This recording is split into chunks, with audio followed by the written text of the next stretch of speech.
Hello Australia! Coming up soon on Sweet and Sour, we've got an all-virgin panel whilst Gary's away, and tonight, the letters we're discussing. What happens when your best friend goes home with everybody else other than you and you desperately want to be with them? And then, is it all right to move back into your parents' place at 36? We're going to be discussing that. And lastly on the show, well, what happens when your partner calls out another man's name whilst you're in the midst of, well, you know, intercourse? That's all coming up on Sweet and Sour tonight. I'll see you then.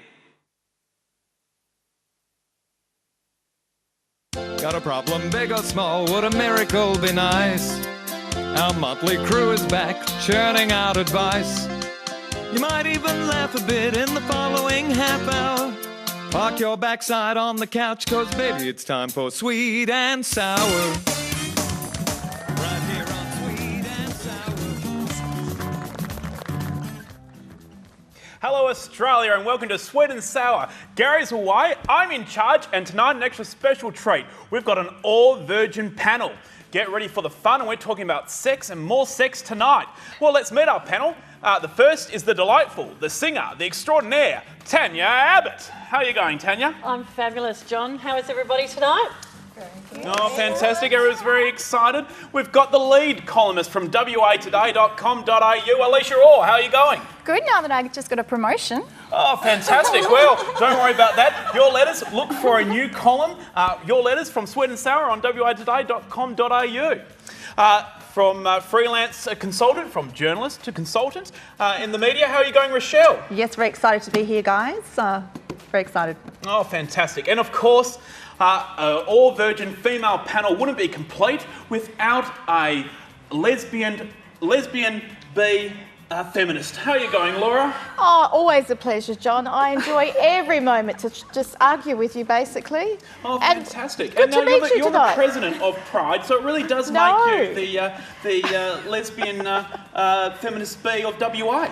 Well, I'm a member of Pride this year, not the president, but... oh, wow, this is shocking news. This is shocking news, yes. But I'm back on with a few life members, so we've got some exciting changes this year for Pride, so we look forward to that. Events coming up, so look out, everybody, and it's very, very exciting. So how did you not become the co-president again? Because you were previously. I think I'm in semi-retirement and I need to have a life, John. Oh, fantastic. Well, talking about a life, let's get back to our first letter. Hello, panellists. I have a very close friend who insists on going out at least twice a week to find men. I think she's a sex addict. She hates the fact that none of the guys she meets and takes home ever want to talk to her again, and they certainly turn the other way when they see her next time. I have fairly strong feelings for her, but I won't go anywhere near her in that way or even broach the subject until she grows out of this constant one-night stand sex fetish. She's a really good friend, and I hate seeing her treat herself with such little respect. Perhaps, she continues, because I can't find a guy who will stay with her. I know I'm constantly jealous all the time, but I say nothing. Should I open my mouth, or should I keep it shut, or wait until she passes it? I know she's hurting herself by looking for love in all the wrong places. I just need certainty before I intervene. I don't want to hurt myself. Oh, I'm sorry, Laura, just at that point where he says, should he open his mouth? That seemed quite inviting there. What do you think, Laura? Oh, John, look, can I just say, giant crap stamp, the size of a semi-trailer for this? Because, Craig, for goodness sake, a woman is allowed to go out and do what she likes during the week, and she can have as many liaisons as she wants. And maybe have you thought that you shouldn't judge her?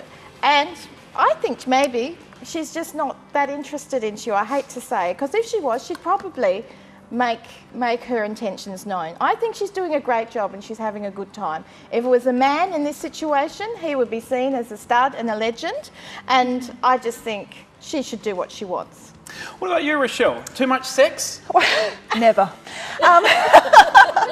No. I don't know if she doesn't like Craig. Craig, I think that you need to maybe let her know that you actually like her. I mean, you might be the friend on the side that, you know, she just has a chat to all the time and doesn't really know how you feel about her, that you like her in that way. So what you need to do is sort of drop in the comments you know, you want to sort of plant a few seeds there, and maybe the idea that you are potentially a nice boyfriend will grow.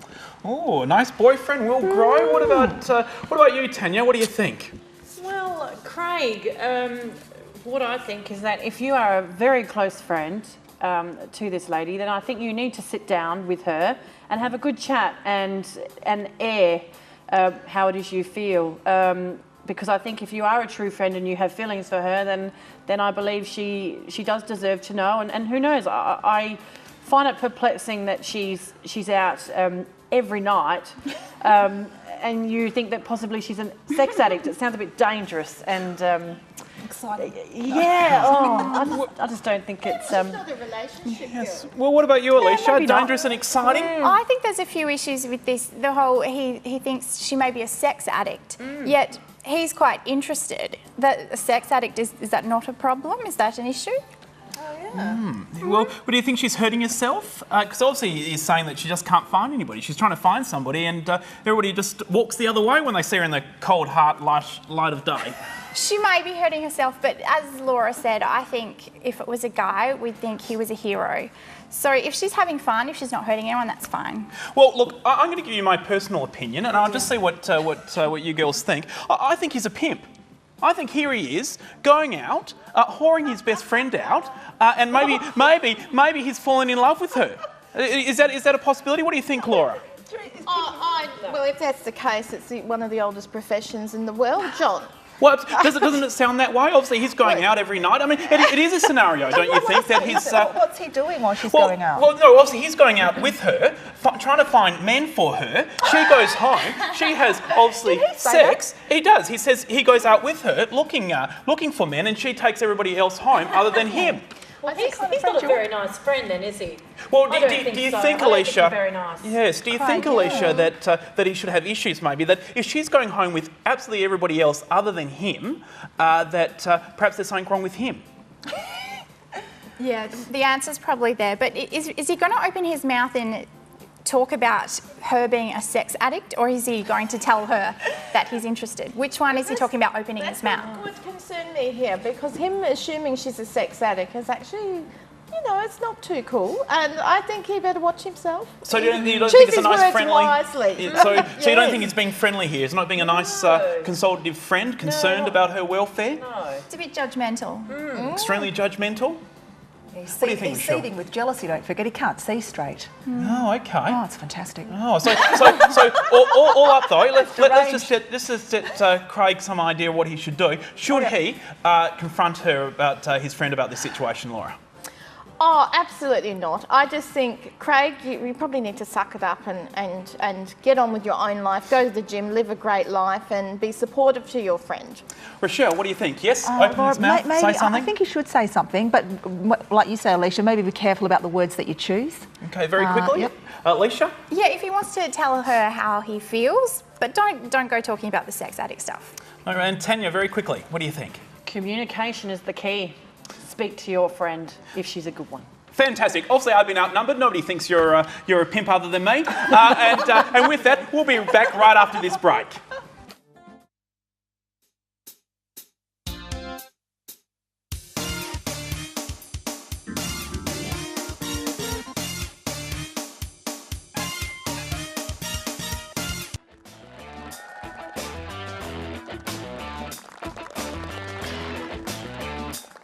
Australia, and well, you can join the fun too.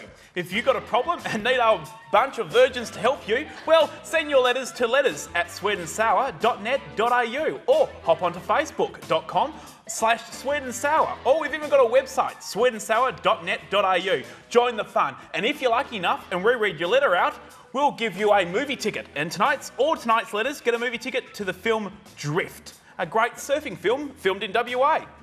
And now we're moving right on to letter number 2. Dear panel, I'm 36 and I'm moving back in with mum and dad. What is the problem that everyone has with that? I'm sick of this negative group mentality we Aussies have. To move back in with the olds is apparently a big no-no. I've been in the real estate business for the past 10 years. Looking at the growing trend for smaller and smaller number of occupants in a home, I see the reason for so much loneliness and depression. We need the company of other people to feel connected, but as economic sheep with a group mentality. We apparently have the greater need to have our own kingdom, all because we've been brainwashed that this is normal behaviour. Well, it's not normal. It's economically driven behaviour that is just out of step with real needs of all of us. Now that we're economic downturn, maybe we'll understand our basic human requirements rather than focus on being economically driven and accepting the misplaced values of our out-of-balance materialistic society. So, are there reasons valid, or should I move? Or are there reasons valid, and why shouldn't I move back in with my folks? Ben from Florida in WA. Aleisha, what do you think? I think this one's a bit funny because I actually give my partner a hard time because he didn't move out from his parents until he was in his late 20s. So 36, I just hope he has a really good personality. That's right. Well, Tanya, moving back with the folks at 36? Oh, I don't agree with that. I'm sorry. I think I suppose it's different if you need a temporary solution to move back home, but not indefinitely. I believe that we do need the company of others to feel connected. I absolutely agree with that. But for social reasons, I believe it wouldn't be right bringing your friends and partners home, perhaps back to mum and dad's. I don't think it's a very appropriate environment to do such things. But yeah, as a temporary solution, sure, it's fine, but not to live indefinitely at 36, come on. Well, Rashelle, are you a material girl? It says materialistic here, so... Well, no, I'm just thinking... Are you a sheep? Ben,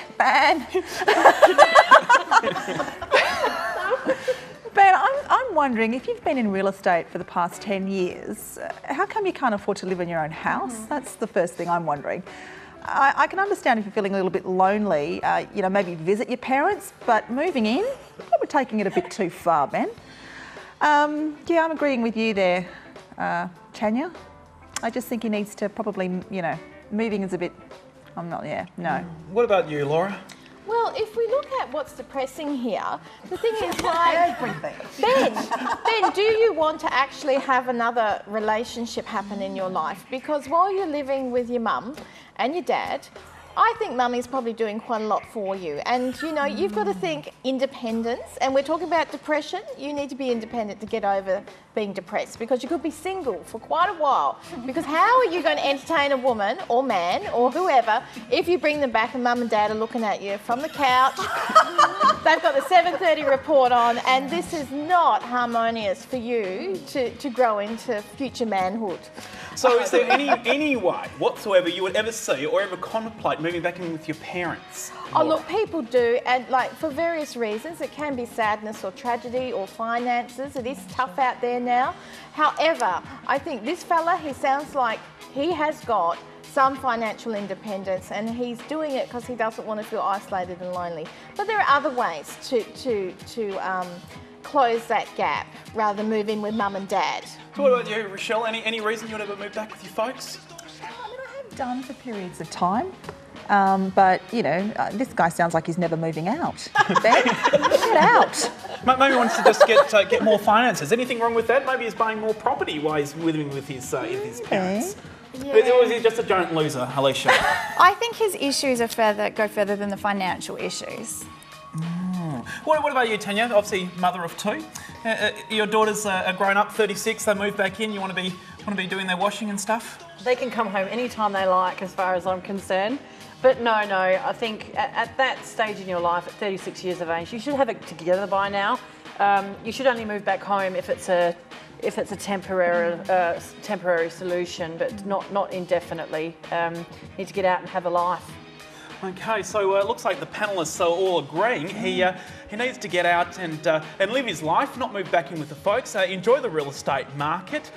So just quickly, absolutely no chance, Laura. Would you ever date a man that? Oh, obviously you wouldn't date a man. What about a woman? My God, she switched already. The amazing wonders of sweet and sour. What about a woman? And she said, "I'm 36, live at home with my folks."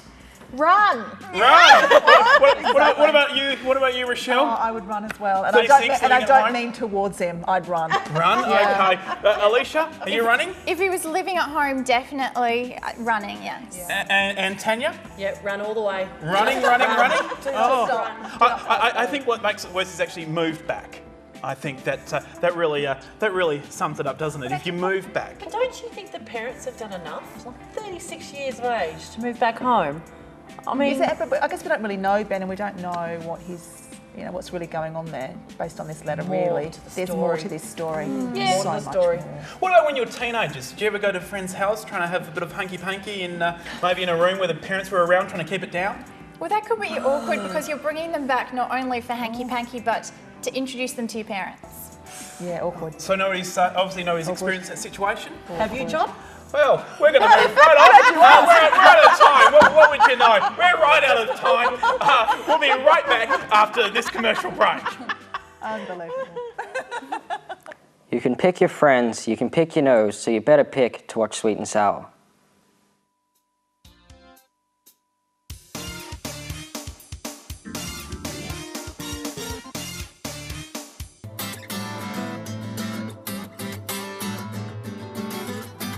Welcome back to Sweet and Sour. Well, I'm so glad to say we haven't imploded today like the Australian Labor Party is at the moment. And I have to ask, Laura, are you a woman for Gillard?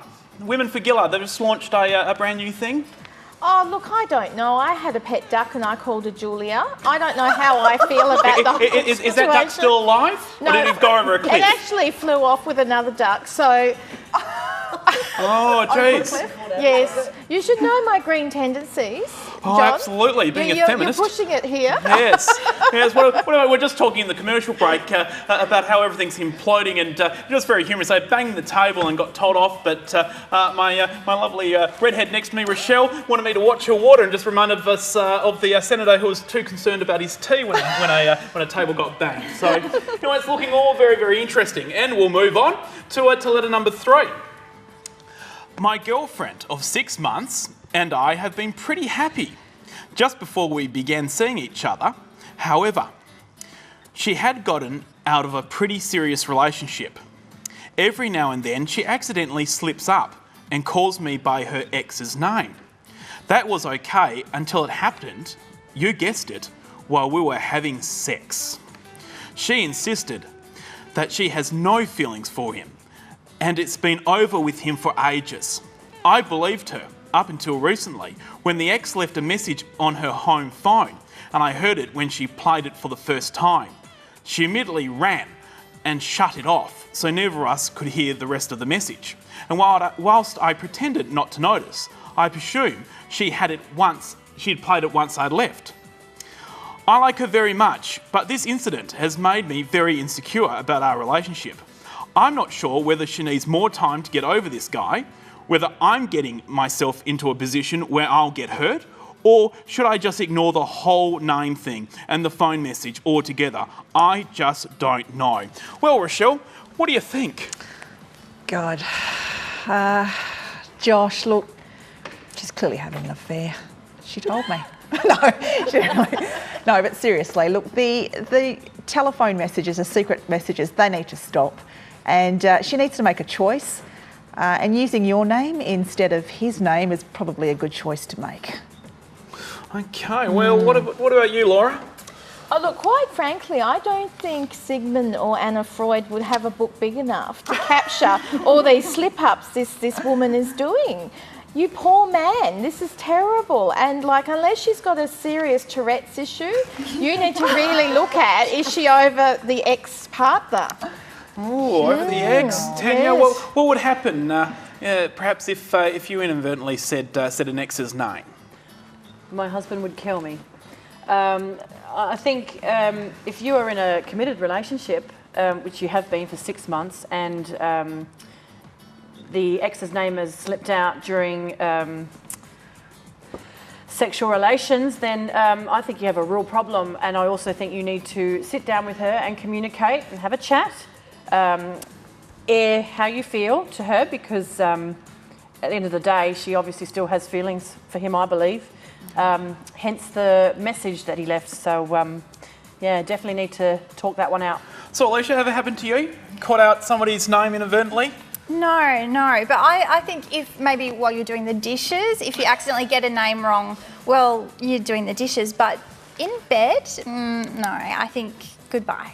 Well, yes, and I think the problem is, I have to say, Josh, that what you need to do is you need to go down to your local place, just down the road. They're all over the place. These sort of shops, and get a pleasure pack. Because quite simply, you're not pleasuring your partner enough, so she actually remembers your name. So it's got all sorts of assortments that can be very fun in the bedroom.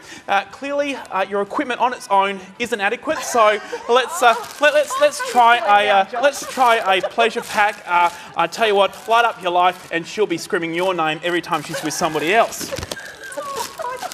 So, with that being said, oh come on, he's obviously not doing the trick, not hitting that famous G spot clearly. She's out of a long, serious relationship. Yes. I actually just think it's just well embedded in her, this ex, and I've been with a partner who did this about a dead pet, and it can be very disturbing. Jeez, talking about bestiality. God, look, I knew you were a feminist, but this is taken to a whole new level. I mean, really, the whole thing with animals and stuff. But if someone isn't over the grief process of Their dead pet, of they might yell it out separation of an animal, during the tense or a moment of person. intercourse. Jeez, God, have you yelled out a pet's name? Then you know they're not over it. I had to say, Rashelle, come to your door. Now I know why your dog's yapped so much. God, jeez, this is just descending. Can't believe this. The feminist that mentioned the bestiality on the show. My God, where have we gone to? Okay, and with that note, we've got to pick a winner. So, Tanya, who's your winner tonight? Oh, Josh, it's you, buddy. Yep. Josh, Aleisha. Josh needs it. Josh. Josh. Absolutely, Gosh, Josh from Swinger Hill. I love it. Oh, fantastic. Josh, looks like you're the winner. And guess what? You get a pair of sunglasses kindly provided by Odds Optical. So thank you very much. And that's all for us this week. Gary will be back next week. The circus is almost out of town. But I have to say, Laurie, you ready to try the pleasure pack? Oh, look, it looked very exciting. It was purple. It appeals to me, John. Oh, Yes. What about Rashelle? Ever tried? Maybe on national TV, it's not something we should be discussing. That's something you should be discussing. Aleisha, what about you? Ever experimented? Please tell us. There's no secrets with Australia. As you said, I'm a virgin. Oh, virgin. Oh, God, taking that route now. Jeez. Yes. God. Oh, okay. And Tanya, what about you? You like to dabble? Like to dabble a little bit? Oh, geez, I won't go there. I won't divulge too much private personal information, but I've jeez. actually been with my husband for 12 years today. Fantastic. So. Well, with that being said, we want to hear a boring relationship, being married. We want to hear people swinging out there, having fun, all the sort of stuff. We'll see you next week. Gary's back. Thank you very much.